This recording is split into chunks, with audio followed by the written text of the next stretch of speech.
Yo, what's going on, gamers? It's around 6 days a week, and if you've been part of this channel for some time, you probably know that I'm obsessed with this game called Dark and Darker, a fantasy extraction full loot game. Well, not too long ago, another one recently popped up in early access by the name of Dungeonborne. Now, we're going to use this video to compare the two games, Dungeonborne and Dark and Darker, and of course I'll give you my take on which one I prefer more. Oh, just a heads up, if you are new to this channel, I do have a pretty heavy bias towards Dark and Darker, but I'll do my best to put that aside for this video. It is by far my most played game since August of last year.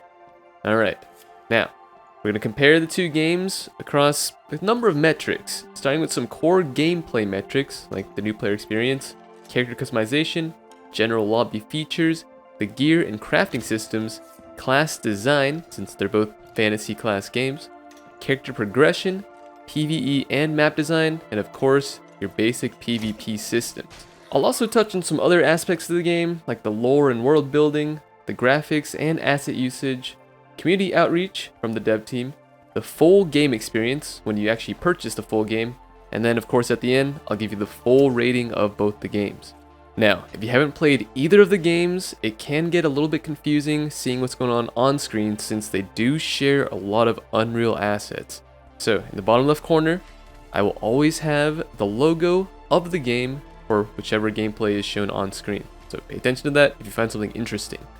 For those who are completely unfamiliar with the genre of fantasy extraction looters, both of these games are round-based games. So you join a lobby with a preset amount of players, and you're given a certain amount of time to either escape the map or go deeper into another map. What you decide to do with that allotted time is completely up to you. There's really no storyline or endgame goal here. You could PvP, you could PvE, or you could simply just loot and collect items. Survival is the key to the game, but honestly, adventure is the goal. Now, before we get into this, do know that Dark and Darker has been around for about 3 years now, with Dungeonborne being around for only about 1 year. So, I think it's fair to say that a lot of Dungeonborne is based on Dark and Darker. Now, the important question is it an improvement or a weak copy? Alright, now let's get started with the core gameplay section, and we'll begin with the new player experience, since that's what I assume you are here for. Now, beginning with Dungeonborne, you are given a playable tutorial. You start off with a basic sword and shields, and are expected to fight some base level monsters.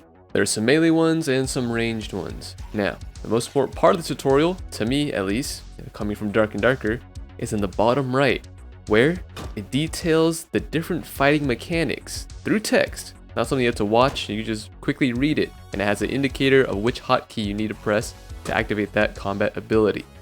At the end of this tutorial, you are expected to fight an elite level mob, so something a little more advanced and tankier than your basic mobs, which is great. It's doable, especially coming from Dark and Darker. So overall, a pretty good new player experience to start. I know they didn't really get into details of any of the stats in the game, or even the casting abilities, which is a big part of Dungeonborne. But just having this short and relatively informative tutorial, I think really helps with retaining new players and, giving them a chance to learn the game, isolated, and at their own pace, really. Now, beyond that first tutorial, which you have to play when you boot up the game, there is an option to play as the Mithril Order character, which is a completely risk-free way to play the game, well, at least at the base gear score tier. So, in the Mithril Order, you can choose up to 3 different preset classes with preset items. As you play through this mode, you will extract and your items will be automatically sold, so you don't really get to keep anything, you only really get to upgrade your own character in this mode. So yeah, it's a power-capped way to learn the game and progress outside of your basic characters. Again, this is separate from your main character and is honestly just a way to learn the game. You won't really see major progression using this Mithril Order character. Alright, now let's take a look at Dark and Darker, which is a bit more hands-off. When you first boot up Dark and Darker, you immediately go to character creation, and that's essentially it. There's a little bit of info on each character and what the class does, but beyond that, you are on your own. As soon as you hit that button, your character is made, and you have the option to play the game. I'm serious here. There is nothing. There's no text tutorial, there's no video tutorial, just you and the dungeon. Now, you are given a protected lobby, so everyone in your lobbies when you start out will be at the gear score of 25 or lower. So essentially, they'll be in their Squire kits, which is the name of the merchant that is there to help assist new players experience the game. In the base Squire kit, you're only given a handful of clothing options, armor options, and weapons. As you progress through the game, complete your quests, this Squire kit will expand. It's kind of like the Mithril Order, which we just talked about in Dungeonborne, so the more you play the game, the better your Squire kit will be, but with more options. Well, less information overall, just more customizable options. And yeah, in terms of starting information, that's basically it. You have your character page, which, you get to read when you design and pick your character. And then you have the Squire, which gives you a couple of starting pieces of gear, but they're not auto-equipped, so you gotta go through it and figure out what everything means. So yeah, in terms of overall new player help, I will say Dungeonborne is probably more beginner friendly than Dark and Darker. But of course, if you aren't new to the full loot extraction genre, you probably don't even need this new player onboarding experience anyways. So it could be a moot point. Alright, now let's take a look at character customization. Just heads up, I do enjoy this aspect of every game, but I don't think it's too important to the overall gaming experience. I just thought it'd be a good thing to point out for those that do care. Starting with Dungeonborne, there is some light face and skin customization for your characters. One thing that isn't really changeable in the game currently is the fantasy race. It seems to be locked to each of the classes. Dark and Darker is just about the opposite. Dark and Darker has full fantasy character race customization, so any class can be any fantasy race, but has no facial character customization. That's about it for this section. Again, it's something I enjoy, but isn't really that important for the overall gameplay experience. I guess one important note here that I should add regarding Dark and Darker is you do have to play the game to unlock different races. So you're given just the human race to start, unless you want to buy the other races with the red shards. But simply playing the game lets you unlock any of the other races. Okay, now let's take a look at the general lobby features. Starting with Dungeonborne. Dungeonborne has 3 main NPC merchants, which are 3D modeled. I don't know if that is that important to you. And these merchants give you all the basic functions that you would expect. So, sell and buy gear, craft utility items, in this game mostly potions and bandages, and then craft gear.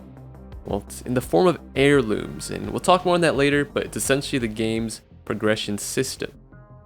Alright, now, you also get access to your player's stash, and at this point in the game, you can unlock new stash tabs through gameplay, or you could buy them using real money. The last main feature is the player market, which at this current time, you do need to buy the full game to get access to selling on the market, but with the free-to-play version, you can buy anything on the market. This market behaves in an interesting way too, since every item you buy from the market is going to be randomly rolled, at least for its additional modifiers. So when you buy an item from this market, you're given the primary stat and then random rolls for any additional modifier on the item based on its rarity. Now, Dark and Darker has more merchants and a couple more features to their merchant tab. So, they of course have the merchants that will buy and sell gear, buy and sell utility items, craft items, and even a merchant that lets you gamble gold for potentially some really rare items. Dark and Darker also of course has a stash tab, which you can upgrade and expand based on how much you're willing to spend in in-game gold, so there's no way to buy it with real money. And of course has a player-driven market, which you do need to buy the full game to be able to sell on it. Now this player-driven market is a bit different than Dungeonborne. In this market, you can select specific items with specific roles. So you aren't really guessing on what you're going to get, and you could craft some pretty cool builds. Now, there are a lot more features in the Dark and Darker lobby screen, which we'll get into later in the video. In general though, these are the main features. Alright, now, let's dive into the gear and crafting systems of both games. In Dungeonborne, crafting entirely revolves around the heirlooms. These are character-bound items that you get to bring in 3 of per raid. The heirlooms are unlocked and upgraded by extracting and dismantling gear. So essentially, You know, it's a moving baseline for you. When you upgrade your heirlooms to green, well, you will always enter the dungeon with green items. Then you're expected to bring out blues, so blues get dismantled, and your heirlooms get upgraded to blues, and so on. It's a pretty interesting system. I don't know if I'd necessarily call it a crafting system, but hey, you're extracting items and using that to make new items, so sure, it's crafting. Also in Dungeonborne, you do have the option to craft consumables, so different kinds of potions and throwables. Now, you find these herbs in the dungeon in various locations, you go back into the tab, and then you craft them. For the most part though, I feel like you tend to find a lot of consumables just laying about, so you don't really need to craft them. I don't know, it could be just my take on it. And that's about it for Dungeonborne. Now, in Dark and Darker, the crafting system is a bit more in depth. You really have to go out and seek the items required for crafting, opposed to just extracting with the right color of gear. For the various armor pieces, you either need to go out and mine ore to craft them, or you need to hunt specific mob types. Usually different kinds of animals and some bosses to get the right materials to craft. It's pretty fun, honestly. You kind of get to set a goal for yourself and craft an item, then explore those parts of the maps to build the item. On top of that, there are way more different kinds of armors to craft compared to Dungeonborne. I'm talking probably like 10 times more. There's so many different pieces of armor now, all with different stats associated with them. It's a pretty cool system, and it's come a long way from where it started. Now, in terms of consumable crafting, it's more akin to Dungeonborne.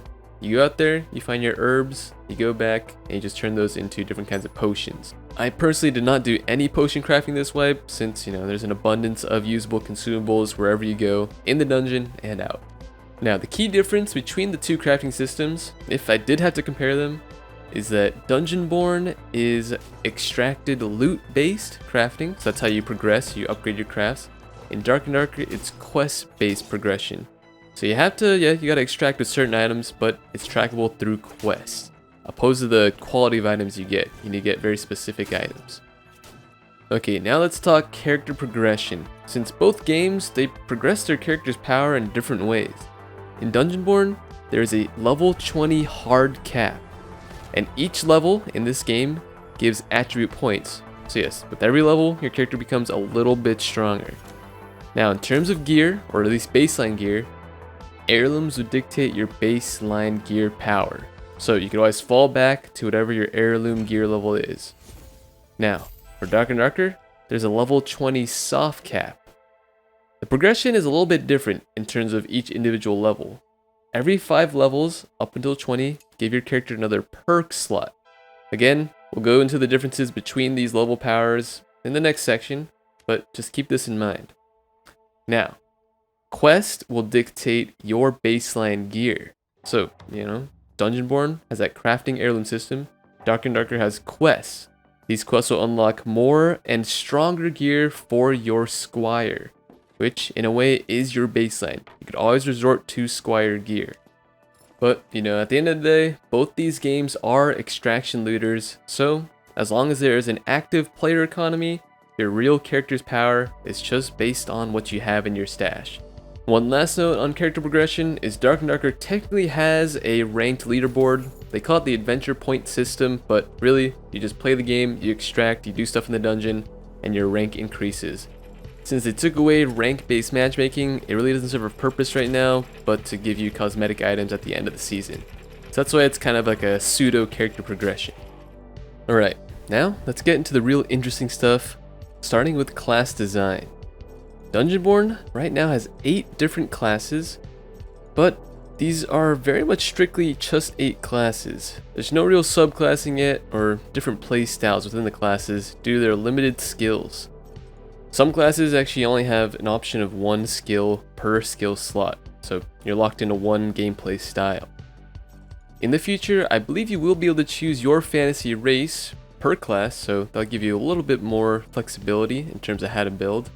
But other than that, everything is dictated by what kind of gear you currently have on. So, at the baseline level, you don't have many options, but with gear, you could kind of build into other builds, though these just affect your passives. And yes, there's really not much gear in the game quite yet, so you don't really have much creative space in terms of how to build your class. So yeah, at this time, I would say the weapons give more identity to your character than the class itself. And again, there's really not too many different weapon sets in this game.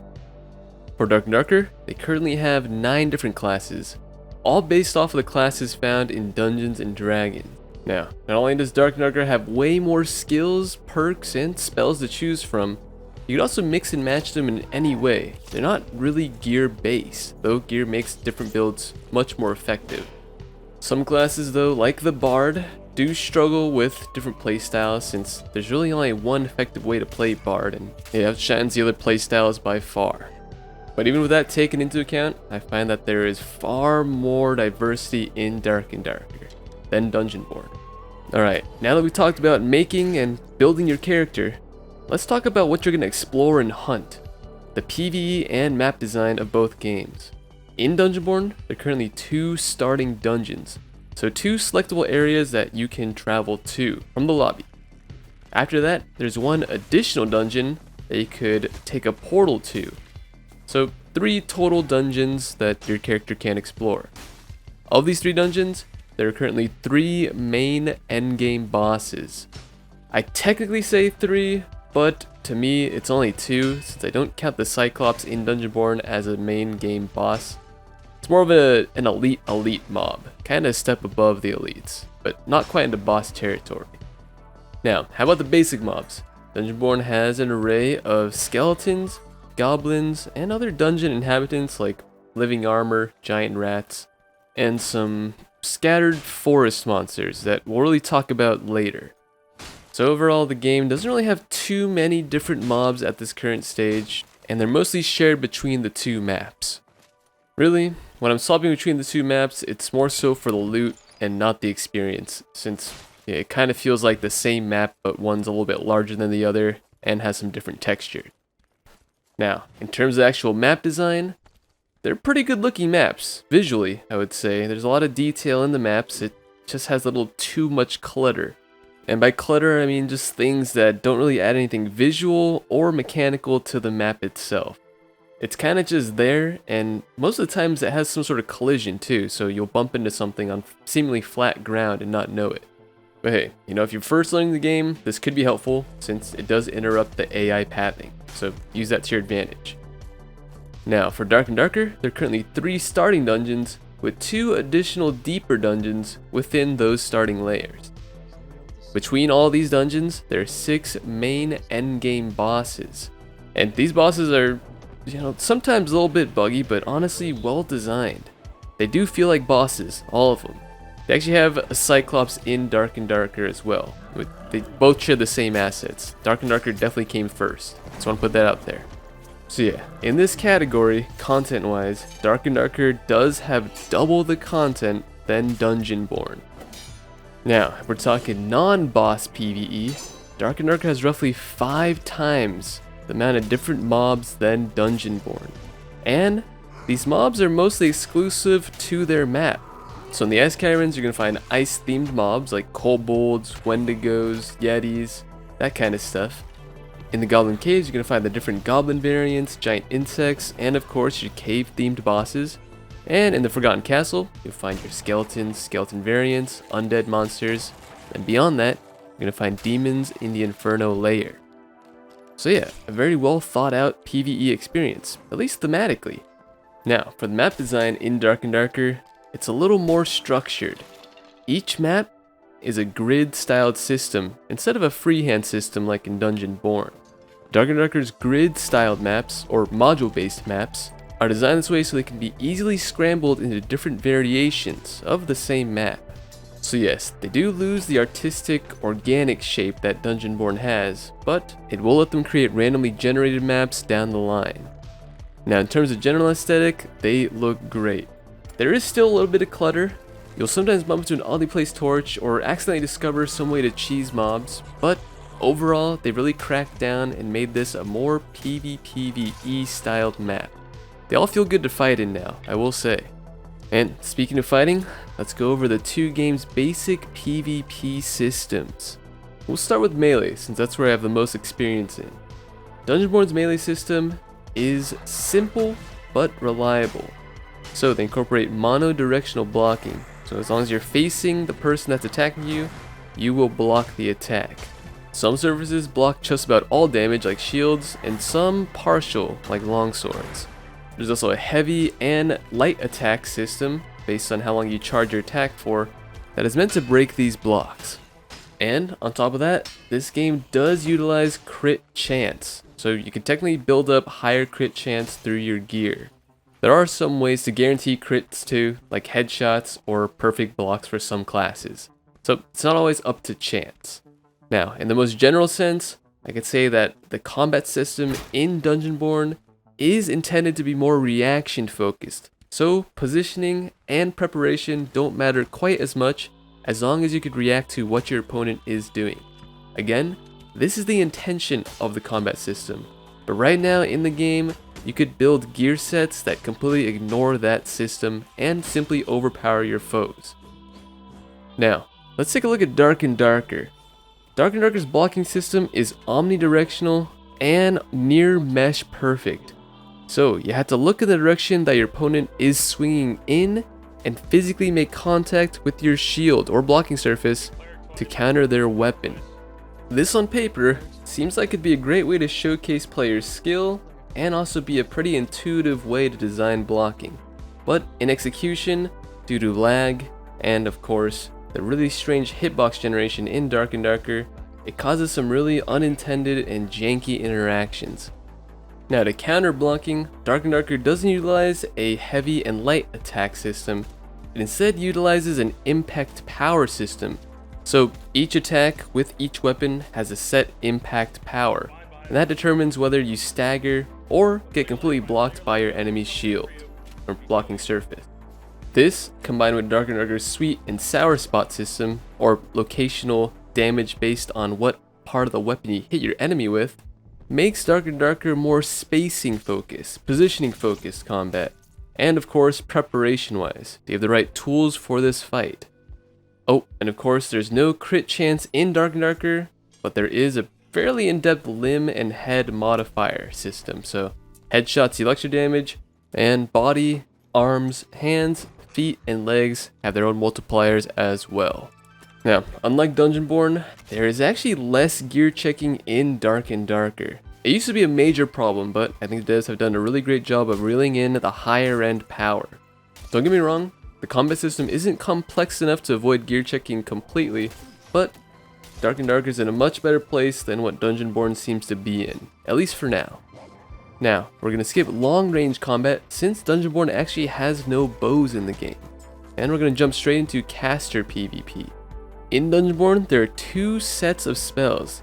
You have your main character spells, which are dictated by your character's skills, and then you have spells that are built off of weapons or charges. The main character spells, the skill spells, utilize mana or souls, depending on what class you pick. Mana is refreshed by mana potions, and souls are refreshed on kills. The other spells that I'm talking about are weapon bound. So each casting weapon in Dungeonborne has a set of casting charges.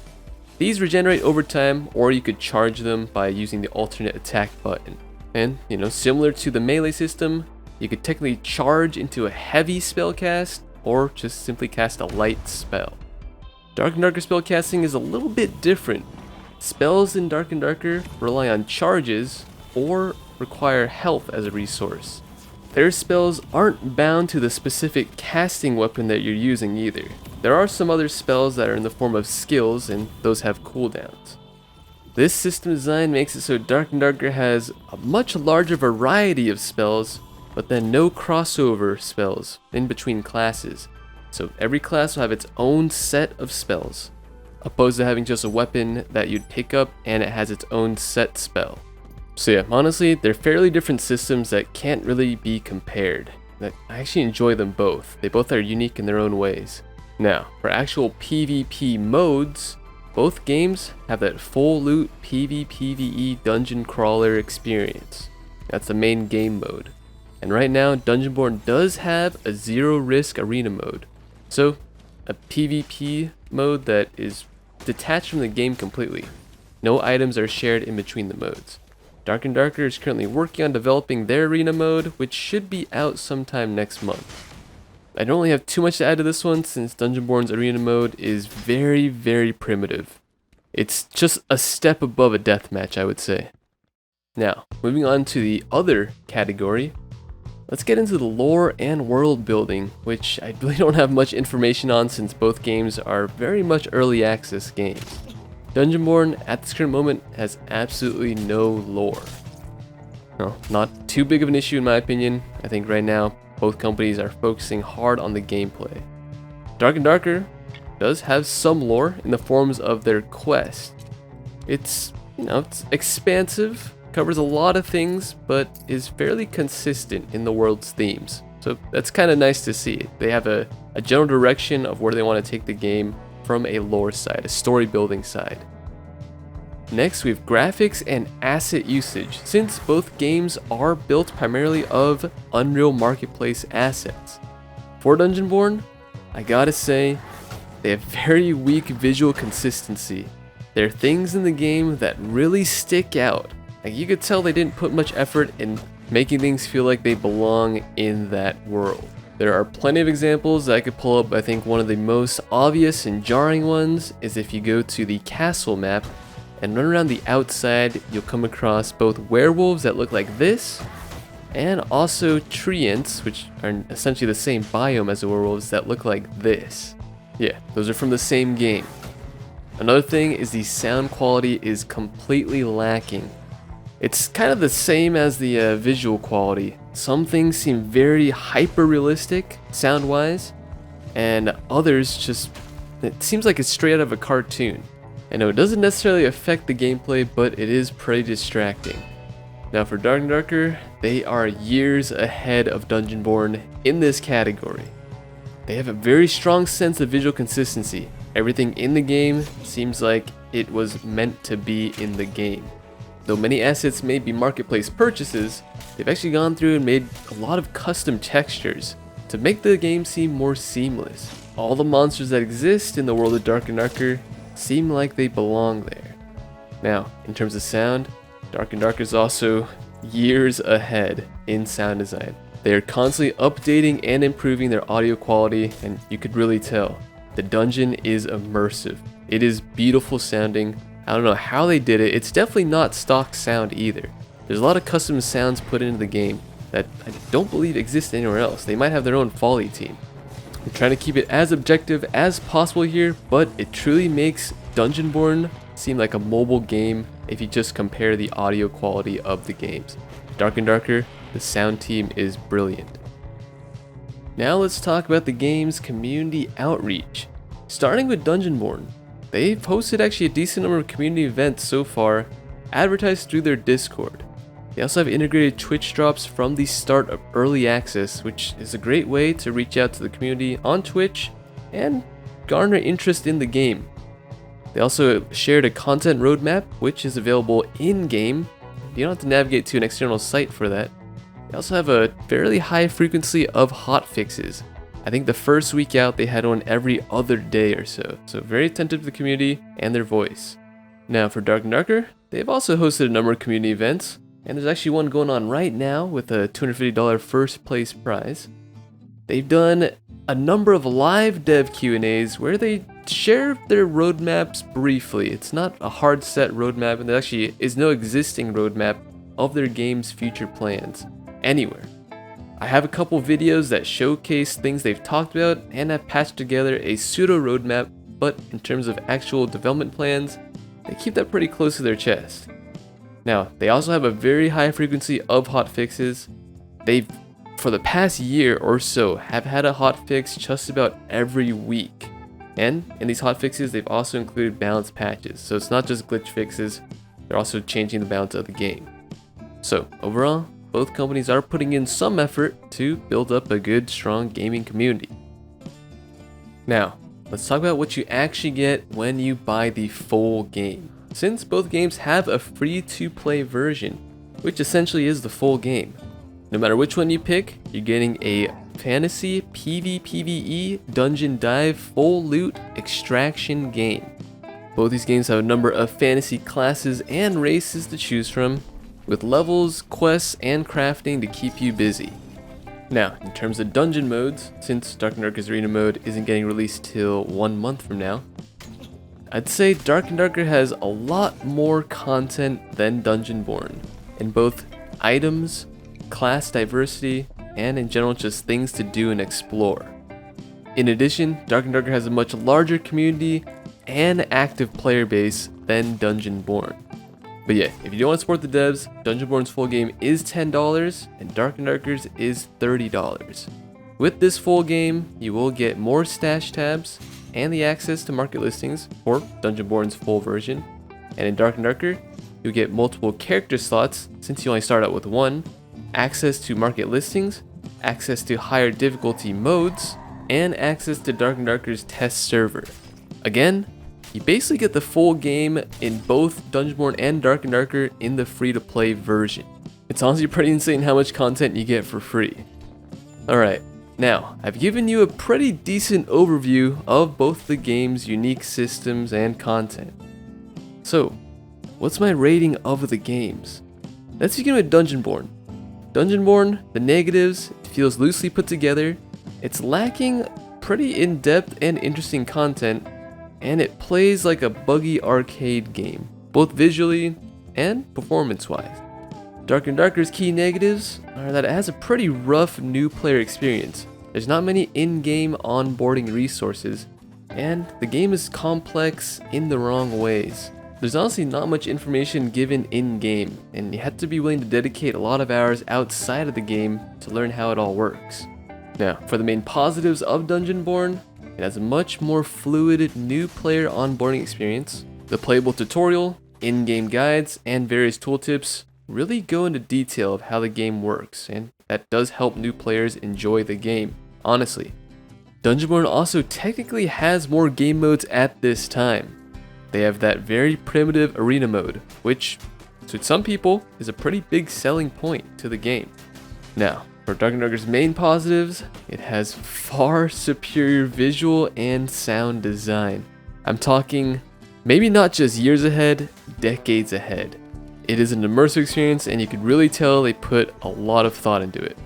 Also, overall, even though it's lacking the arena mode, it has way more content, more playable classes and diverse ways to play classes, more items, and by far, I'm not just talking about monster drops, way more armor sets, way more weapon types. There's so much to do in Dark and Darker just from an item perspective. It also has way more PvE elements to the game. We're talking double the amount of endgame bosses and almost 5 times more fightable basic mobs.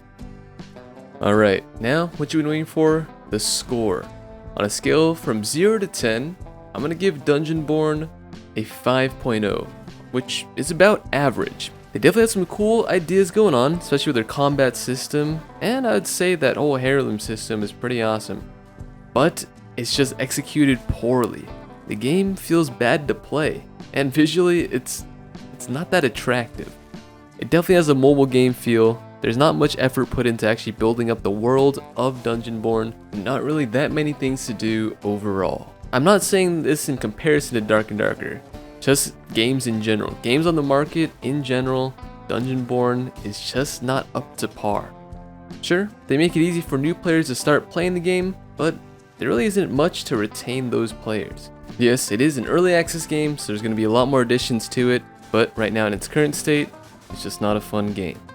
I mean, in the PvP side, there's a big enough gear gap that you can't ignore all the cool mechanics they've built in with heavy attacks, blocking, and perfect parries. And on the PvE side, it's a very uncomfortable experience. The animations feel off, the visuals look off, and the sound design is amateur at best. Alright, now, Dark and Darker. Right now in its current state, Dark and Darker, I believe it deserves an 8 out of 10. Now, I do have to remind you here that Dark and Darker is 2 years ahead in development compared to Dungeonborne. So yeah, this not only means 2 years of more content, it also means 2 years of constant balance patches. So yes, I do think strategy shines more in Dark and Darker, even though it lacks those blocking attack options that Dungeonborne has. Also, Dark and Darker just has way more content. over 2 years worth more of content than Dungeonborne. It's also a lot more seamless in terms of visuals and play. The animations feel much better in Dark and Darker than Dungeonborne across all fronts. We're talking PvE and PvP animations. They feel seamless, they feel custom, and for the most part, they logically make sense. I think a good way to put it is that if you somehow took away all players from Dark and Darker and Dungeonborne, and you're the sole last remaining player in the game, Dark and Darker would still feel like a game. Dungeonborne, well, maybe like a trial mobile game at best. Alright gamers, those are my thoughts on Dungeonborne and Dark and Darker, and once again, I do have an unavoidable bias towards Dark and Darker, just due to the amount of time I've spent in that game compared to Dungeonborne. Also, let's be honest, I'm a huge fan of the Dark and Darker devs.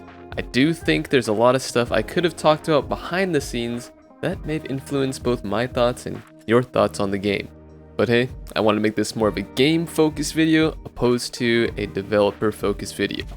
Alright, now if you have any questions or just general opinions that you want to share on either of the games, please find me on Twitch or comment down below, and I'd be happy to hear what you have to say. Thank you as always for watching, and I'll see you in the next video.